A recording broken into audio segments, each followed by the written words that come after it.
we are going to see about each type of amplifier and what is the name. So voltage series voltage series feedback.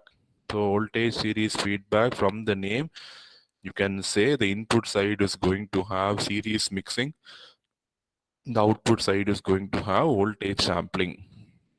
You see here, from the output I take across RL, so it is voltage sampling.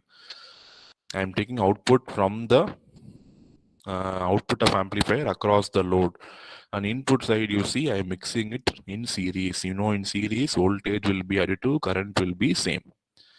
So it is this normal common emitter amplifier will act as voltage series feedback amplifier. So that is why you see here it is given voltage amplifier. So voltage series feedback can be found easily in a voltage amplifier. So in notation 1, you call it as voltage series feedback.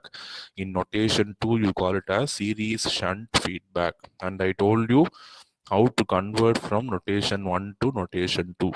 I told you the logic, so I'm not going to explain that here again.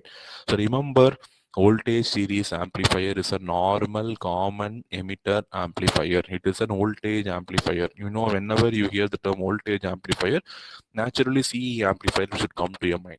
So a normal common emitter amplifier with voltage series feedback can be considered as an example for this type of feedback configuration.